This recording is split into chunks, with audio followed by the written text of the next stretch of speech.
The role of a trustee is very difficult when you've got a beneficiary who is going through either a temporary loss or has lost mental capacity. It's important for the trustees to be able to establish that a beneficiary understands the consequences of the decision that they are asking the trustees to make. Financial support or a distribution can have severe tax or other considerations. I don't think I've ever seen a case where there's a trust deed which has capacity provisions or a framework for dealing with capacity in the context of the beneficiary. It will come down to the trustee's own judgment and their sense of responsibility for the best interests of their beneficiaries. If you have any concerns about capacity, the best thing that you can do is make sure that you go and have a face-to-face meeting. So if you get a call out of the ordinary from a beneficiary, which happens, they're saying, can you send money to this account, for example, I think you've really got to take a step back. I had a situation where we had an older beneficiary ask for an enormous distribution, and she also wanted to exclude her husband that she was divorcing from the trust deed. This was something that warranted a flight to go through all the things that have been happening and the reasons why these have come out of the blue.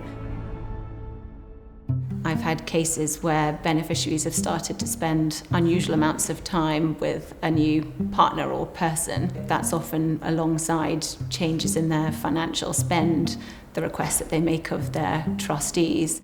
So I had one beneficiary who had severe addiction problems, and there was a third party lurking in the background who was encouraging unusual expenditure, and we were very concerned about the influence that he was having over her and how much of it was being siphoned off to this third party.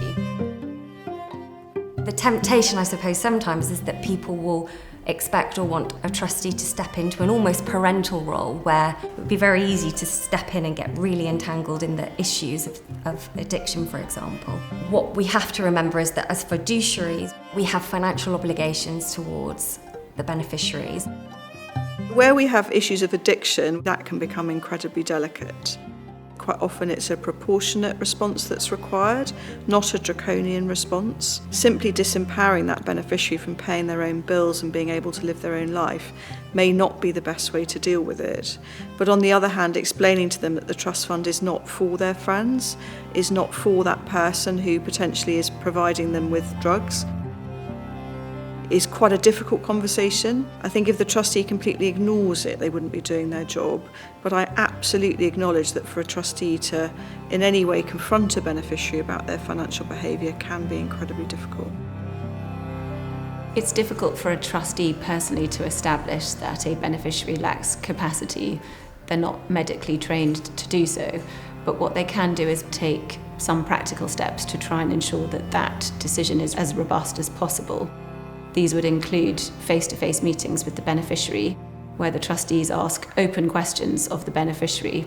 The beneficiary would, for example, have to explain the decision that they've asked the trustees to make and talk about the consequences and the fact that they, the beneficiary, have taken those consequences into consideration when making their request of the trustees.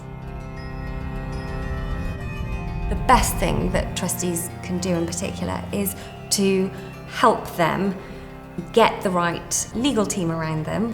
What I have seen is trustees talking with other advisors, banks, investment managers or lawyers, very carefully and sensitively asking open questions as to whether or not those individuals have noticed any changes or have any concerns, but it's done as an open question rather than leading with the word capacity. The trustees also need to be careful about how they document their capacity concerns about an individual. Those minutes may one day come to light and be seen by the beneficiaries and, in the worst case scenario, by the court.